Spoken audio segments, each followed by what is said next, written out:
नमस्कार, स्वागत आहे तुमचं नातं मनाचं या आपल्या यूट्यूब चॅनलवरती. आज दीपाली नोकरीवरून घरी येताच तिने तिची बॅग सोफ्यावरती फेकून देऊन घरात गेली. आज काम करत असताना ती पुन्हा रागाने बडबडत होती. मी या घरची सून आहे म्हणून काय झालं? सगळी कामं करायची जबाबदारी माझीच आहे का? माझ्या सासूबाई राणीप्रमाणे बसतात. माझ्या लग्नाआधी तिच्या भोवती नोकर चाकर गिरट्या घालत होते वाटतं. मला माहीत नाही की ती कोणत्या जन्माची दुश्मनी काढत आहे, देव जाणे. पण मी म्हणते, माझ्याबरोबर काम केलं तर यांचे हातपाय दुखणार आहेत का? शेवटी मी पण माणूसच आहे ना. नोकरीवरून थकून येते तरी पण लगेच कामाला लागते. आणि माझ्या सासूचं रामायण वाचण्यातच सगळा वेळ निघून जातो. आणि थोडाफार टाईम मिळालाच तर मैत्रिणींबरोबर फिरण्यात घालवतात. दीपालीने भांडी धुवायला सुरुवात केली. सुमनला सुनाच्या रागवण्याचं कारण माहीत होतं, पण ती तरी काय करणार? सकाळपासून संध्याकाळपर्यंत घरातील सर्व कामे करून ती थकून जायची. म्हणून ती संध्याकाळपर्यंत थोडा वेळ स्वतःसाठी काढायची. खरं तर दीपाली ही आजच्या काळातील एक मॉडर्न मुलगी होती. तिचे एक स्वावलंबी स्त्री बनण्याचे स्वप्न होते. त्यामुळेच तिने शिक्षण संपताच नोकरीसाठी अर्ज करायला सुरुवात केली. सुमन यांचा मुलगा मनीष याच्याशी लग्न करण्याचा निर्णय झाला तेव्हा तिने सर्वांना स्पष्ट केले की जर तिला लग्नानंतर चांगली नोकरी मिळाली तर तिला कोणीही नकार देणार नाही. सासू सासऱ्यांचं काहीच म्हणणं नव्हतं की लग्नानंतर सुनाने नोकरी करू नये म्हणून. उलट त्यांना नोकरी करणारी स्वतःच्या पायावर उभी असलेली सून आवडेलच असं त्यांचं मत होतं. मोठ्या थाटामाटात लग्न झाले. थोड्याच दिवसात दीपालीने नोकरी शोधायला सुरुवात केली. दीपालीचं लग्न झाल्यावर 6 महिन्यातच नोकरी मिळाल्यावर ती खूप खुश होती.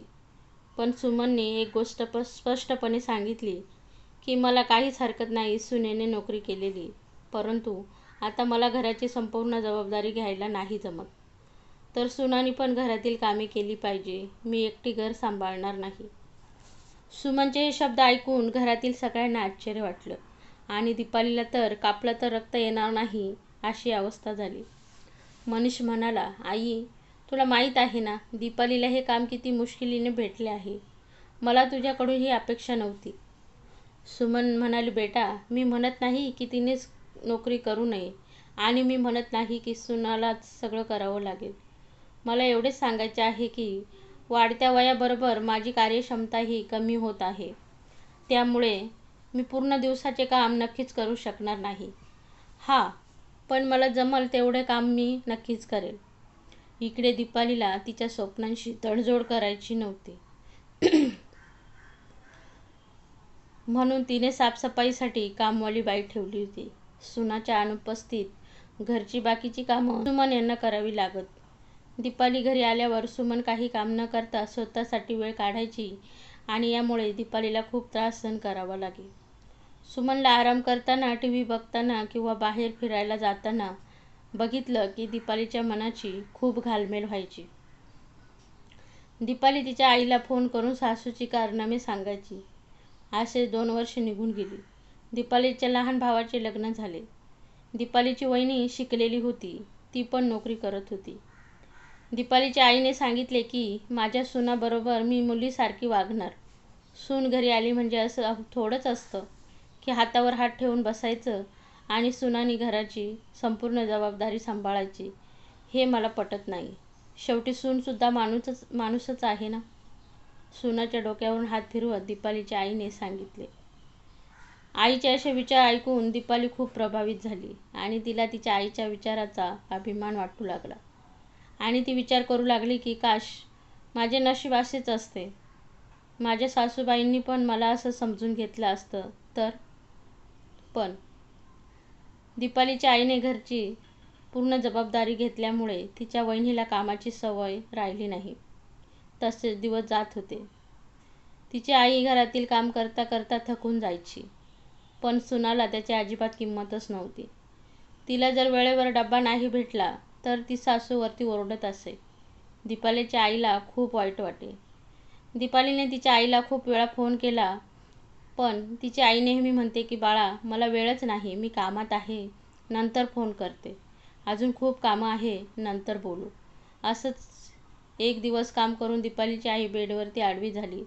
तोच दीपालीचा फोन आला. हा बोल बाळा, बरे आहेस ना? आईशी खूप दिवसांनी बोलायला भेटणार म्हणून दीपालीने सांगायला सुरुवात केली. बघ ना आई, आता चालले मी कामावरून, अजून सगळा पसारा आवरायचा आहे. माझी सासू तुझ्यासारखीच थोडी आहे. खूप नशिबान आहे माझी वहिनी, जिला तुझ्यासारखी सासू मिळाली. माझी सासू मला सांगून ब्युटी पार्लरला गेली आहे. आता तूच सांग आई, आत्ता हे वय आहे का ब्युटी पार्लरला जाण्यासाठी? एवढाच टाईम होता तर रात्रीचा स्वयंपाक केला असता तर काही बिघडले असते का? आणि आई, तू पण मला फोन नाही करत. सुनाचे लाड करता करता मला विसरली की काय? एवढं बोलतच होती की समोरून आईचा रडण्याचा आवाज आला. दीपालीच्या काळजात धडकी भरली. तिने आईला विचारले, काय झालं आई? तू का रडते? तुझं वहिनीशी काही बोलणं झालं का?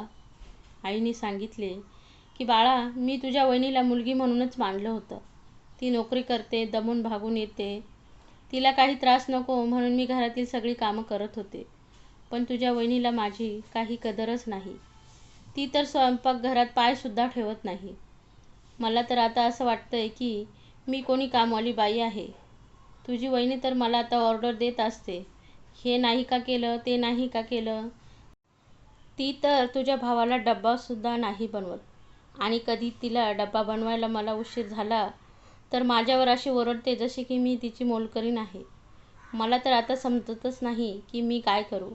हे सगळं ऐकून दीपाली सुन्न झाली. तिला काय बोलू आणि काय नको असे झाले. दीपालीची आई म्हणाली, पण बाळा, चूक माझीच आहे. तुझे बाबा सांगत होते की सुनेला तिच्या जबाबदारीची जाणीव करून दे. लाडात एवढे पण सूट देऊ नको की नंतर तुला त्याचा पश्चाताप करावा लागेल. दीपाली, बाळा, मला आज समजलं आहे की का तुझ्या सासूबाईंनी घराची संपूर्ण जबाबदारी आपल्या अंगावर नाही घेतली. घरातील कामं मिळून केली पाहिजे हा त्यांचा निर्णय योग्यच होता. तुला तुझी सासू वाईट वाटत असेल, पण खरंच माणसाने आपल्यासाठी सुद्धा थोडा वेळ दिला पाहिजे. मी पण तुझ्या सासूसारखं समजून काम केलं असतं तर आज माझी ही अवस्था झाली नसती. आणि मी पण जीवनाच्या या वाटेवरती आनंदाने जीवन जगले असते. आईचं बोलणं ऐकून दीपालीच्या डोळ्यातून अश्रू वाहू लागले. विचार करून करून तिला आता गरगरायला लागलं होतं. थरथरत्या हाताने तिने फोन खाली ठेवला आणि बाहेर आली तर तिने पाहिले की तिचे सासरे हॉलमध्ये बसले आहेत. तेवढ्या तिची सासू ब्युटी पार्लरवरून येत होती. तोच तिचे सासरे सासूबाईला म्हणाले की भाग्यवान, तुझं वय झालं आहे आता, तुला ब्युटी पार्लरला जायची काय गरज आहे? तेव्हा सुमन हसून म्हणाले, तुम्हाला कसं कळालं की मी ब्युटी पार्लरला गेली होती? हां, म्हणजे मला एवढंही नाही कळणार का तुझे सफेद केस काळे कसे झाले ते? हां, तर मला एक सांग सुमन, म्हातारपणी असं नटून थटून काय करणार? यावर सुमन हसून म्हणाली, मला वाटलं ब्युटी पार्लरला जावं म्हणून मी गेली. तुम्हाला माहीत आहे ना, मला नटून थटून राहायला पहिले पण आवडायचं. पण सगळं जीवन घरातील जबाबदारीमध्येच गुंतून राहिलं.